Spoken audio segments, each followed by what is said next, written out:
Ok, bonjour bien-aimés dans les Seigneurs, bonjour peuple de Dieu, bonjour peuple congolais, bonjour à tous de partout, vous nous suivez dans tout le monde entier, que ce soit en Afrique, en Amérique, en Europe, en Asie, en Océanie, ça vous concerne tous. En fait, grande est ma joie de pouvoir vous parler encore à ce nouveau numéro que j'ai prévu pour vous. Pas par la joie, pas parce que j'ai envie de parler, mais juste parce que j'ai besoin d'épingler un nouveau sujet et j'avais besoin de mettre encore le point sur les i. Mais je vous informe que cette fois, je suis quand même assez tranquille, suffisamment tranquille pour pouvoir vous faire cette vidéo. Bien calmement, sans... Bon, je vous garantis qu'en moins, il y a 50%, il n'y aura pas de dérangement. Ça va quand même assez, même si, bon, pour vous, ça ira parce que déjà, vous aurez le temps de comprendre tout ce que j'ai prévu aujourd'hui et je vous informe que j'ai la Bible avec moi, donc j'ai besoin de vous parler de quelque chose de très important. Et le sujet d'aujourd'hui que je voulais aborder, il s'agit de l'endoctrinement. Bon, quelques secondes avant, nous allons être un tout petit peu sérieux pour faire comprendre en fait de quoi il s'agit. Vous savez, c'est pas pour rien que Jésus-Christ avait l'habitude de faire quand il enseignait dans les synagogues. Déjà, il n'avait pas l'habitude d'enseigner beaucoup dans les synagogues parce qu'on finissait toujours par le mettre dehors. Il a commencé à enseigner dans les synagogues après que ça n'a pas commencé à plaire aux pharisiens et puis il a commencé à les faire au monde des Oliviers. Alors il y avait plus personne qui allait au temple. Tout le monde le suivait au monde des Oliviers pour écouter ses enseignements et ça a fait assez qu'il y a eu carence dans les synagogues, ce qui faisait d'ailleurs que les pharisiens n'aimaient pas ce qu'il avait l'habitude de faire. Et qu'est-ce qu'il faisait? Comme les gens ne venaient plus au temple, il n'y avait plus d'offrandes, alors eux aussi venaient voir qu'est-ce qui intéressait les gens là où ils partaient au monde des Oliviers pour écouter Jésus, qu'est-ce que Jésus leur disait au-delà des miracles, de tout ce qu'il faisait. Alors quand les pharisiens, les scribes et tous les autres là n'étaient pas là, eh ben, Jésus a enseigné bien naturellement, il parlait, c'est vrai qu'il parlait un tout petit peu en parabole, mais il avait l'habitude de leur faire comprendre de quoi il parlait. C'était beaucoup plus facile parce qu'il leur enseignait sur la loi et les prophètes, parce qu'aujourd'hui nous avons l'Ancien et le Nouveau Testament, mais dans le temps c'était la loi et les prophètes. Alors il leur enseignait exactement, il leur faisait comprendre de la même manière qu'il le faisait quand il avait encore 12 ans avec les pharisiens et les scribes. Mais qu'est-ce qui est arrivé? À chaque fois que les pharisiens et les scribes s'approchaient, il changeait ses paroles en ce qu'on pouvait appeler insultes, mais en fait, en réalité, ce n'était pas des insultes. Il arrivait des fois qu'il leur disait malheur à vous, pharisiens, scribes, hypocrites. Malheur à vous, le tombeau blanchi et tout ça. Donc, à chaque fois qu'il enseignait, si les scribes et les pharisiens apparaissaient, les sadducéens, directement, il changeait ses paroles, en fait, parce qu'il n'avait pas besoin que on puisse prendre les mêmes paroles ou les mêmes sujets qu'il aurait, lui, besoin d'aborder au monde des Oliviers et les rapporter là-bas, croyant que ce sont ces sujets-là et ces choses-là qui attirent l'attention du public pour pouvoir faire le plein et se faire du fric. Alors, j'avais besoin d'abord de commencer par lire un passage dans l'Ancien Testament. Après cela, nous allons devoir revenir au Nouveau Testament et comprendre de quoi je voulais parler quand j'ai tenté de parler du sujet de l'endoctrinement. Vous pouvez noter ça. L'endoctrinement qui se passe dans l'église d'aujourd'hui, l'endoctrinement qui se passe dans le monde spirituel aujourd'hui, ça se passe comment? Je préfère d'abord qu'on commence par la lecture pour vous faire comprendre là où on va y aller. Michée chapitre 3, le verset 1, et je crois qu'on va s'arrêter jusqu'au 12e verset. Je préfère d'abord commencer par la fin pour vous faire comprendre dans quel contexte je voudrais parler de l'endoctrinement. Je vais aller un peu plus vite, je commence par le verset 11. Ces chefs jugent pour des cadeaux, ces prêtres enseignent pour un salaire, ces prophètes prédisent l'avenir pour de l'argent, et ils osent s'appuyer sur l'Éternel en disant: l'Éternel n'est pas au milieu de nous, le malheur ne nous atteindra pas. C'est pourquoi, 12, à cause de vous, Sion sera labouré comme un champ, Jérusalem deviendra un tas de ruines et le mont du temple une hauteur couverte de buissons. Et là, je crois que maintenant, pour faire comprendre le tout, Comme d'habitude, vous avez la négligence pour lire la parole de Dieu. Je pourrais maintenant commencer à partir du premier verset pour faire comprendre jusqu'au niveau du verset 11 et 12. Voilà, on commence avec le premier verset, donc Michée chapitre 3, le premier verset, d'abord le titre, comme ma Bible est une Bible d'études, je commence par le titre. Reproche aux responsables et aux prophètes. 1. Ça c'était le titre, hein? Ok. Le premier verset, j'ai dit, écoutez, chef de Jacob et prince de la communauté d'Israël, n'est-ce pas à vous de connaître le droit? 2. Vous détestez les biens et vous aimez les mal, vous arrachez leur peau et la chair qui couvre leur os. Il s'agit de la guerre spirituelle. Ça continue, ce n'est pas encore fini, donc je vous informe que ce qui est en train de se passer n'est pas un hasard. Vous savez, il faudrait que je puisse parler. Dieu a créé sur la terre et même au ciel la nourriture. Alors il a créé un être humain, il sait que l'être humain pour continuer à vivre et pérenniser sa vie sur la terre, il a besoin de manger et de boire. Pour continuer à vivre ça, d'abord c'est pour le physique et spirituellement, il a aussi besoin de manger et de boire pour continuer à vivre. Alors, quand on est en train de parler de la chair, de la peau et des os, voilà, c'est spirituellement qu'il s'agit. Alors vous connaissez déjà les affaires spirituelles, je crois, je ne vais pas aller trop dans les détails, mais comprenez que c'est la suite. Je suis en train de vous expliquer par rapport à ce qui se passe dans la guerre spirituelle. Pas besoin de perdre trop de temps. C'est parce que j'ai épinglé l'histoire de bien et de mal que j'ai voulu faire comprendre cela. Michée comprenait déjà, alors c'était déjà tout près de la période où Jésus devait déjà venir. Alors, 3. Ils mangent la chair de mon peuple, ils arrachent la peau et lui brisent les os. Ils le mettent en pièces, comme c'est que le cuit dans un pot, comme de la viande dans une marmite. Alors, ils crieront vers l'Éternel, mais il ne leur répondra pas, car il se cachera à eux à ce moment-là, parce qu'ils ont perverti leur agissement. 5. Voici ce que dit l'Éternel à propos de ces prophètes qui égarent mon peuple, qui annoncent la paix si l'heure d'en trouve quelque chose à mordre, et qui proclament la guerre si l'on ne met rien dans leur bouche. Vous savez, quand j'ai parlé d'endoctrinement, beaucoup de gens ont laissé l'importance ou le fait déjà de ne pas comprendre à quoi consiste Dieu.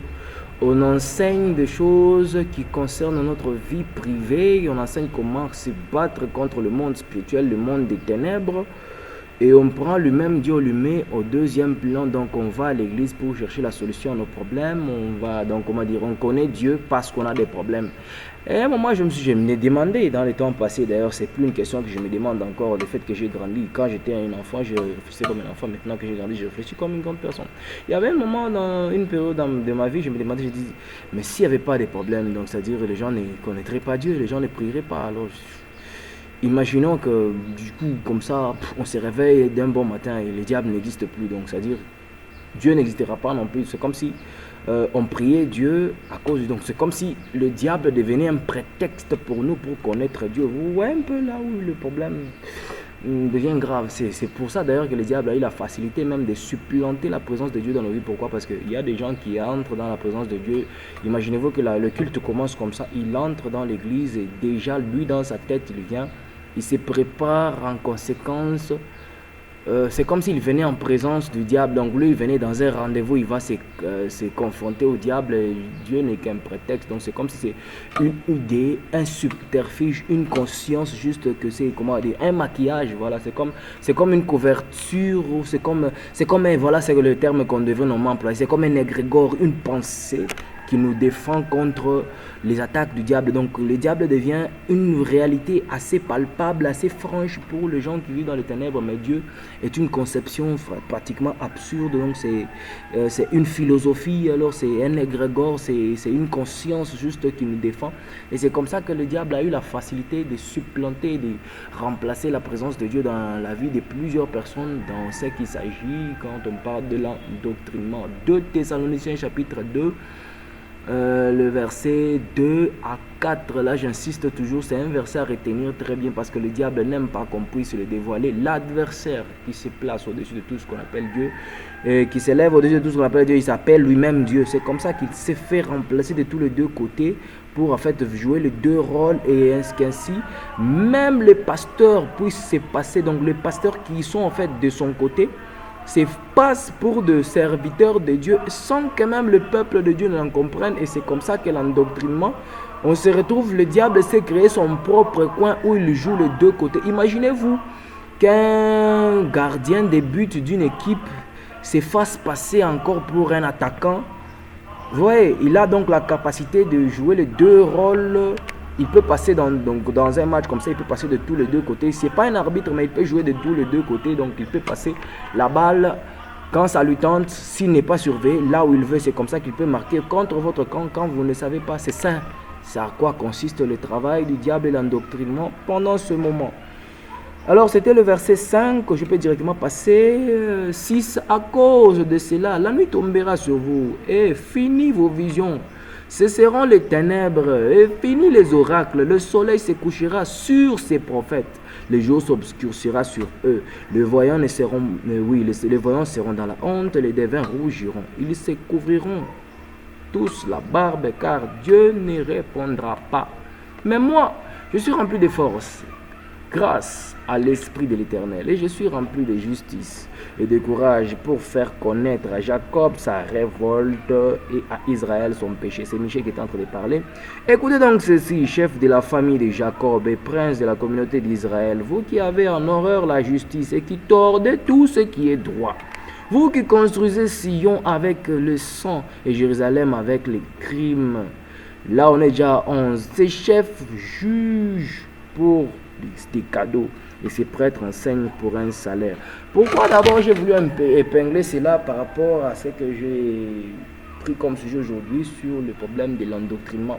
Ce seront des gens, des prophètes ici, dont parle même l'Apocalypse 16, l'Apocalypse 18, quand on parle de ces gens qui disaient j'ai vu dans la vision 3 esprits semblables à des esprits de grenouilles qui représentent le dragon, la bête et les faux prophètes. En fait, j'avais écrit ça.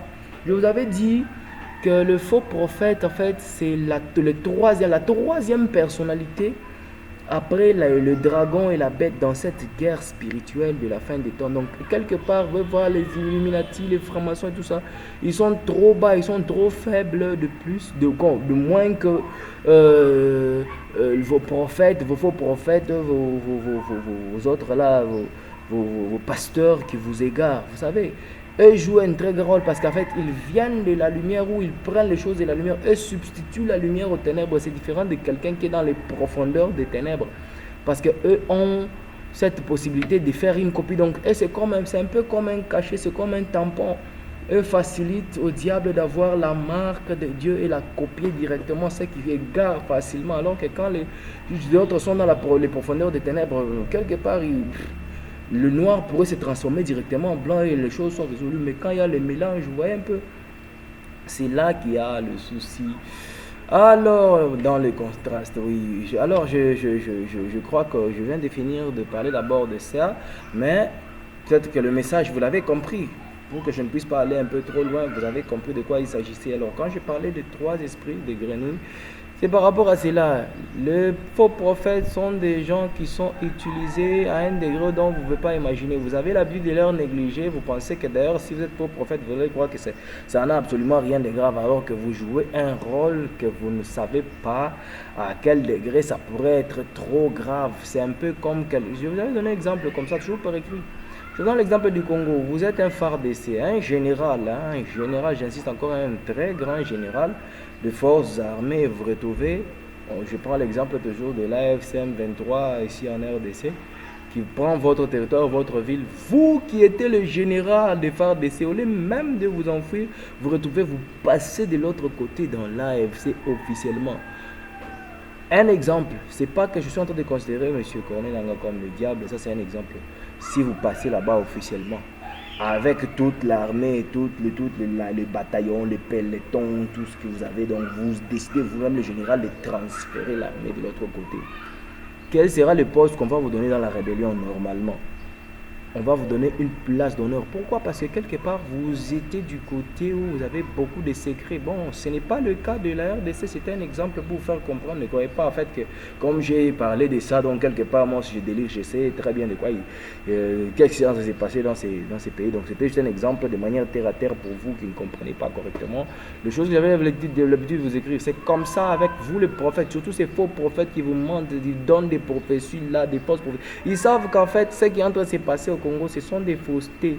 Ce sont eux-mêmes les Congolais qui causent le problème, ce sont eux-mêmes les Congolais qui se mettent leurs frères en danger et ils accusent les autres, tout ça pour juste créer une forme d'égrégore que les gens vont soutenir. Si vous ne connaissez pas encore c'est quoi le terme égrégore, vous n'avez qu'à taper sur Google, vous allez avoir la définition ou soit vous repassez sur mes anciennes publications entre septembre, octobre, novembre, décembre.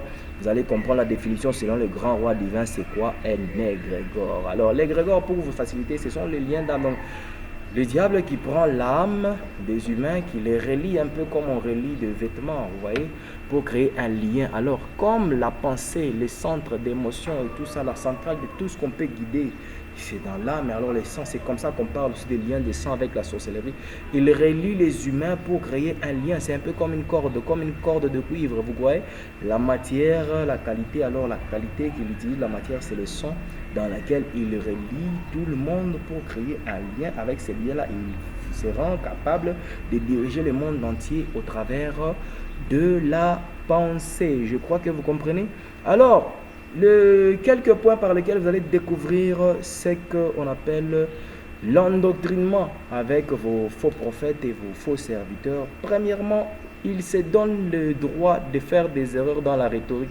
Surtout quand on vous conduit dans la prière, quelqu'un se donne le droit de dire tout ce qui lui vient à la tête sans comprendre d'où ça vient et c'est d'où la source. En fait, lui se sert, donc il se contente juste de parler et de dire tout ce qui lui vient en esprit, tout ce qui lui passe par la tête et il se dit, il est conduit par le Saint-Esprit. Il y a même des choses qu'il peut vous dire ou des sujets de prière dans lesquels il peut vous conduire qui sont hors contexte de la Bible. Il peut vous prêcher des histoires qui viennent de ses propres opinions et des histoires qu'il ramasse peut-être de n'importe où juste parce qu'il ne sait pas concentrer tout ça. Il ne sait pas donc avoir le discernement entre ce qui vient de Dieu et ce qui n'est pas de Dieu. C'est comme ça qu'on identifie l'endoctrinement et l'esprit de l'erreur. Donc il se donne le droit à l'erreur dans la rhétorique. Les gens, des personnes comme ça, ils peuvent commettre l'erreur à la chair et bon, on comprend. Vous voyez, on comprend, on laisse tomber, on dit bon, de toutes les façons, quand c'est la parole de l'évangile, on dit oui, amen, on peut corriger ça. Peut-être même, on n'a même pas le temps de corriger, bon, on dit d'accord, il a juste commis l'erreur. On n'informe même pas lui-même qu'il a commis l'erreur et puis ça passe comme ça. Et puis, pour ceux qui ont gobé, ils emmagasinent ça et puis ça a l'air gré des malarias, des maladies spirituelles, comme de la même manière que vous pouvez manger une nourriture qui n'est pas bonne consistance pour le corps et puis ça vous crée des maladies. C'est comme ça que vous pouvez encaisser des histoires de n'importe quoi que quelqu'un vous raconte et vous restez avec, ça grandit votre esprit dans la perte, dans la perdition. Peut-être lui pourra se repentir, revenir, corriger, mais comme vous avez déjà gobé, encaissé ça, vous ne prenez plus les paroles de l'écriture. C'est comme ça qu'il y a des gens qui restent avec des phrases, des Dixit Marcelo, Dixit Francis Tatou, Dixit celui-ci a dit. Vous voyez un peu. Bon, excusez-moi de citer des noms comme ça, le Roland Tallo, tout ce que vous suivez sur TikTok, oh, maman, Kabasele a dit ceci, voilà. Vous avez le temps de retenir le nom et leur opinion, alors que ces opinions-là peuvent être conduites par tout ce qui peut leur tomber sur la tête pendant qu'ils sont en train de prêcher. Parce que vous savez, quand on prêche la parole de Dieu, il arrive des fois que beaucoup ont l'habitude, si vous remarquez, ils prennent les 90% de leur temps à donner des exemples, des témoignages, alors que la lecture de la parole, peut-être, elle se serait peut-être faite dans un autre contexte. Mais si vous voyez la manière de développer même la parole qui a été lue, c'est dans d'autres contextes et c'est comme ça que l'Église est en train d'évoluer. Ce sont des choses qui ont fait que le Christ, quand il est revenu, vous vous demandez jusque-là peut-être qu'est-ce que le Christ attend. Et s'il était déjà au milieu de vous en train de vous observer, il se demande d'abord qu'est-ce que lui devrait faire. Il devrait rester dans les airs, directement vous prendre. C'est comme ça qu'il y a des gens qui ont peur quand vous dites mal. Imaginez quelqu'un, un pasteur, un ancien de l'église, un apôtre, on lui dit le Christ revient, il a peur. Pourquoi? Lui vous prêche tous les jours, il vous prêche la délivrance, mais il y a même des choses qui opèrent. Mais quand on lui dit seulement Jésus-Christ revient, il dit c'est sérieux, donc il est un peu inquiet parce qu'il n'est même pas sûr de l'œuvre de Dieu qu'il fait ou à la chair. Ce sont les problèmes que vous avez. Je ne suis pas en train de parler de l'endroit où je me trouve, attention. Alors, si vous voyez peut-être que le décor correspond à une église, je ne suis pas en train de parler de cet endroit où je me trouve. Alors, faites très attention, gare à vous qui voudrez interpréter d'une manière ou d'une autre de quoi je parle, parce que moi, je n'ai pas l'habitude d'être comme vous. Je ne me réfère pas à ce que vous voyez, aux faits sociaux, aux éléments, tout ça. Moi, je suis en train de parler. Je parle généralement sur base de l'inspiration du Saint-Esprit. Ça, d'ailleurs, c'était un point que je devais mettre un point sur le dit. D'ailleurs, c'est très important par rapport à la démarche, parce que tout ce qui doit être dit après ce qui sort de ma bouche doit être correct, parce que j'ai eu le droit d'être le premier à parler. Alors, ce qui sort après ma parole ne sera pas transformé, pour que ceux qui sont dans la lumière demeurent dans la lumière, dans la droiture, dans le chemin correct. Ceux qui sont dans les ténèbres demeurent comme ça. C'est ça le rôle du grand roi divin. Il est là pour purifier, épurer et affiner, afin de faire quoi? De séparer la lumière des ténèbres, de donner l'orientation à chacun. C'est comme ça que lui-même, Christ disait, non, c'est la prophétie de Jean, je crois, si je ne me trompe pas, que celui qui est dans le bien continue de faire le bien, que celui qui fait le mal continue de demeurer dans le mal. Ça, c'est dans l'Apocalypse, chapitre 1, 2, 3, 4. Bon, vous allez lire ça là-bas, vous allez comprendre. Alors, deuxième chose que le faux prophète et tous ces gens de l'endoctrinement font, c'est qu'ils maintiennent les gens dans l'ignorance. Tel que j'avais dit, le lien spirituel, c'est un lien d'âme. C'est un peu comme une corde. Vous voyez, tel qu'on prend les malachites, on les transforme en cuivre. Et la qualité, c'est la même. Alors, c'est comme ça que le diable se sert de la pensée humaine, le corps humain. Il sait que le centre de l'âme. Donc, l'âme, c'est le centre de toutes les émotions. Alors, il relie les gens pour créer un lien d'émotion. C'est comme ça qu'il fait en sorte que les êtres humains soient collés, comment retenus, alors pour qu'ils puissent être robotisés, que personne ne décide par lui, mais c'est comme une moitié d'une bobine qui est reliée comme ça, et alors personne n'aura sa décision. Vous êtes en train de perpétrer tout ce que lui programme là, vous êtes en train de... Vous voyez comment est-ce qu'il est en train de robotiser, manipuler les humains dans ce temps de la fin. C'est très très important que je puisse épeler cela. Alors, maintenez les gens dans les consciences, c'est-à-dire quoi? Vous dites tout ce qui vous vient par la tête et vous laissez la conséquence par rapport à ce qui va devoir revenir pour vous.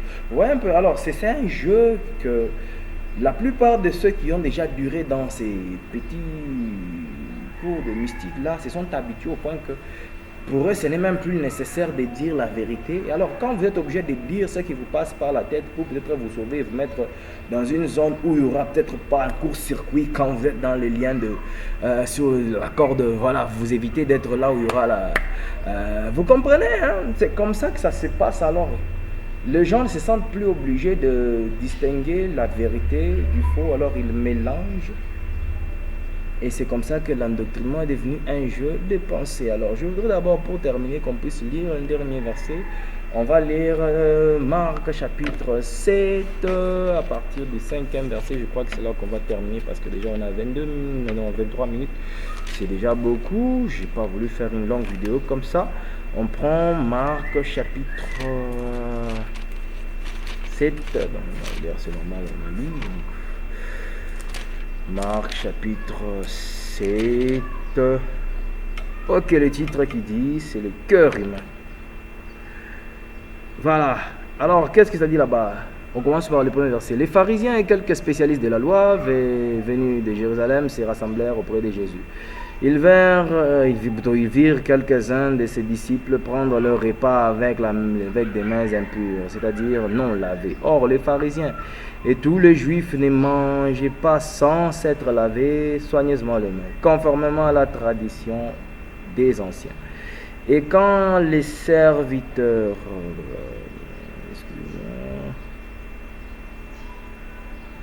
Oui, et quand il rêvait, excusez-moi, je crois, je suis pas à l'endroit où il fallait.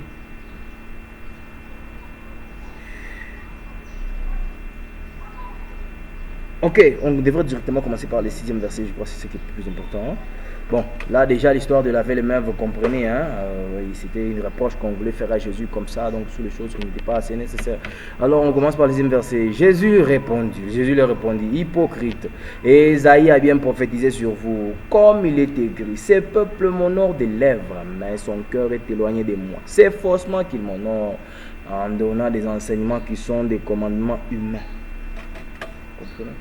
C'est comme ça que les gens passent du temps à faire des témoignages, à donner des conseils. Vous lisez la parole de Dieu et tellement que vous n'êtes pas inspiré, vous êtes lié à ce lien-là d'âme et le lien des sangs. Et c'est comme ça que tout ce qui vous passe par la tête, au lieu que ce soit issu de la parole de Dieu, c'est ici juste l'embobinement, la chaîne. Voilà, vous n'êtes pas donc connecté directement à Dieu. Alors, vous cherchez toujours les connexions, les dimensions sans comprendre pourquoi. Alors, quand quelque chose apparaît sur Internet, vous êtes déjà accro.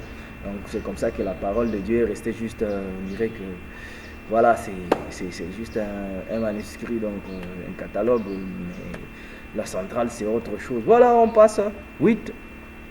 Vous abandonnez les commandements. Bon, ça fait pitié, hein.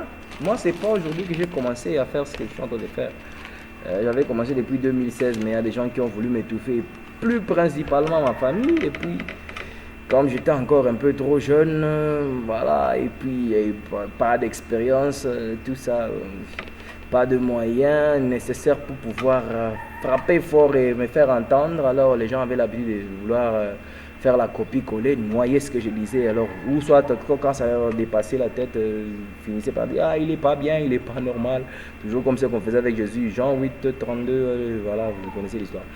Alors je reviens, le verset 8, Marc chapitre 7, le verset 8. Vous abandonnez les commandements de Dieu et vous gardez les traditions des hommes, car vous lavez les pots et les coupes, et vous faites beaucoup d'autres choses semblables. Il leur dit encore, vous rejetez très bien, plutôt vous rejetez, oui, très bien, le commandement de Dieu pour garder votre tradition. En effet, Moïse a dit, honore ton père et ta mère. Et c'est lui, ça c'est un exemple, et celui qui maudit son père ou sa mère sera puni de mort. Mais d'après vous, si un homme dit à son père ou à sa mère, c'est dont j'aurais pu t'assister, et corban, c'est-à-dire c'est une offrande à Dieu, alors il ne peut plus rien faire pour son père ou pour sa mère. Vous annulez ainsi la parole de Dieu par la tradition que vous avez établie et vous faites beaucoup d'autres choses semblables. Ensuite, Jésus appela toute une foule et lui dit, écoutez-moi, tous, et comprenez, il n'y a rien d'extérieur à l'homme qui puisse le rendre impur en pénétrant en lui, mais c'est ce qui sort de l'homme qui le rend impur. Ça, vous connaissez dans votre version. Alors là, vous sentez que c'est un peu plus clean, c'est un peu plus clair. Alors, si quelqu'un a des oreilles pour entendre, qu'il entende. Vous avez des oreilles. Et ça, c'est à vérifier. Ok. Lorsqu'il fut entré dans la maison, loin de la foule, ses disciples maintenant s'interrogèrent sur cette parole. Il leur dit, vous aussi, vous êtes donc sans intelligence. Et vous imaginez, Jésus qui se rend compte que quand il disait que c'est qu'il y a d'oreilles pour entendre, puis ça fait même les disciples n'avaient pas d'oreilles pendant qu'il parlait. Oui, parce que ça, c'était dans les mêmes erreurs, comprenez pas. Ça pourrait arriver aussi que vous êtes aussi dans les mêmes problèmes. C'est ce qu'on vous disait, que certains des justes ou des perspicaces trébucheraient afin d'être purifiés, épurés et affinés. Si ça vous est arrivé que vous êtes aussi dans la catégorie, en fait, ne vous inquiétez pas. Vous avez les problèmes. Le mal, c'est que quand vous découvrez dans quoi vous êtes et que vous refusez d'y sortir, ou bien vous commencez à contribuer consciemment après avoir pris conscience de l'erreur dans laquelle vous êtes là, c'est là maintenant que Dieu commence à comptabiliser vos fautes parce que vous le faites par votre propre gré.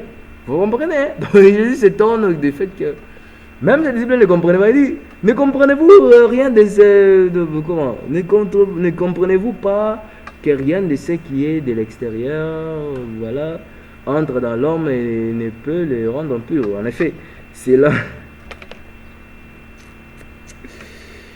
Bon, je crois que vous avez fini par tout comprendre. L'endoctrinement,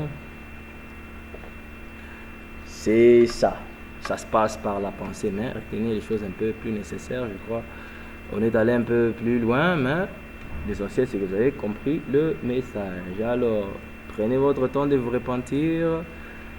Si vous voulez rester dans cela, donc c'est-à-dire quelque part, vous devenez complice. Vous savez, la complicité commence du moment où vous découvrez la vérité, mais que vous refusez de changer d'état, d'attitude. C'est là que le problème commence. Donc c'est comme si vous décidez par vous-même maintenant de vous rebeller contre Dieu. Parce qu'à chaque fois que vous faites quelque chose par endoctrinement, vous êtes poussé par l'erreur d'une autre personne. Mais quand vous prenez conscience, on commence à vous dire, oh, Comment dire, protégez votre pasteur.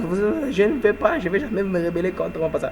Là, quand vous commencez à utiliser maintenant votre conscience pour défendre les erreurs, là, c'est maintenant votre péché à vous-même que vous commencez à faire comment? À encaisser. Et même quand Jésus va, comment dire, quand Dieu va ouvrir son livre de souvenirs là-bas pour commencer à comptabiliser les péchés, je vous informe que ce péché-là sera compté. Il y a des péchés qui sont comptés, surtout les péchés contre le Saint-Esprit. Alors, comme ça. On va parler encore d'autres sujets, beaucoup d'autres sujets, je crois que c'est plus nécessaire, mais déjà ça fait 29 minutes, on commence à terminer 30 minutes, donc je crois qu'on a parlé un peu de tout ce qui pouvait être important concernant l'endoctrinement. Je crois que vous avez compris. Alors faites un effort de ne pas être endoctriné parce que c'est un jeu de pensée, voilà, ça c'est un point que je voulais mettre comme ça pour faciliter et orienter beaucoup. Plus ceux qui veulent marcher dans la lumière, comment distinguer la lumière des ténèbres. Et voilà, je crois que je m'arrête par là. Et pour le reste, je crois que vous avez déjà compris, on continue à évoluer. Alors, dédicace à le lit de mon cœur, ma flamme jumelle que j'aime bien. Et je sais très bien que vous là, vous êtes, vous autres là, vous êtes jaloux par rapport à tout ce qui se passe. Alors je ne voudrais pas qu'on puisse induire en erreur en flamme jumelle. Je sais très bien que tu as déjà tout compris. Il y a des choses qui sont arrivées peut-être par des erreurs. Alors tu n'es pas obligé, moi-même je sais, tu n'es pas obligé de te condamner de quoi que ce soit. Alors qu'on ne puisse pas mettre quoi que ce soit comme fardeau sur ta conscience parce qu'en fait, Dieu t'a déjà libéré, pour bien dire. Lui-même disait qu'il y a la différence entre dire à quelqu'un que tes péchés sont pardonnés et dire que tu es libéré. Alors, les péchés sont déjà pardonnés, alors c'est plus nécessaire de vouloir mettre les choses à cœur. Alors moi déjà, t'inquiète pas, pour tout ce qui s'est passé, tu n'as pas besoin de... au contraire, c'était un plan de Dieu, donc ça nous concerne, c'est entre nous. Alors que personne ne vient encore s'est mêlé à ça, ça ne me concerne pas. Donc voilà, il y a d'autres choses qu'on va plus commencer à parler comme ça, pour que tout le monde puisse écouter, mais sinon on t'inquiète.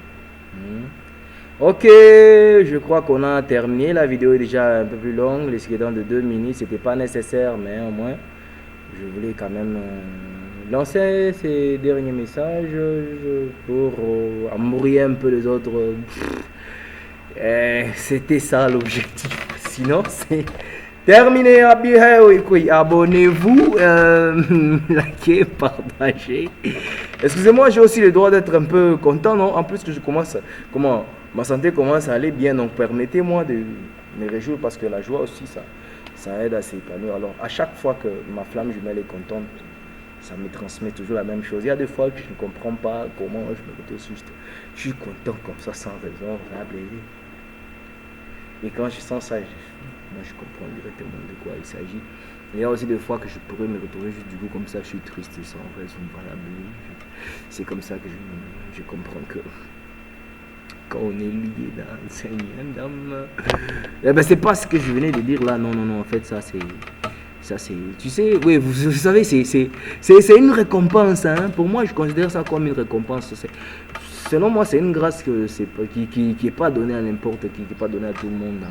Hein. Oui, voilà. Peut-être pour les autres, c'est naturel, c'est un truc tric-trac par rapport à la source, c'était un plan, tout ça. Mais pour moi, c'est une bénédiction parce que être un serviteur de Dieu et puis me retrouver, je tombe dans ces coups-là, donc quelque part...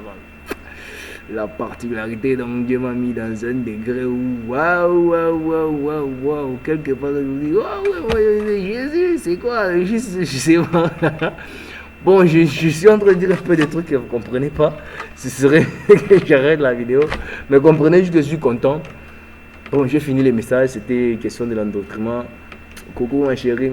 Je suis content, oui, vous n'allez pas comprendre pourquoi je suis content. Et la parole déclare que la joie de l'Éternel, c'est notre force, n'est-ce pas?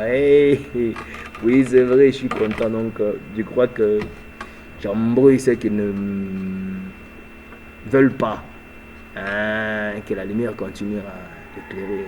Alors, on vous gagne toujours comme ça. Abonnez-vous, voilà, et partagez. Merci beaucoup et à la prochaine.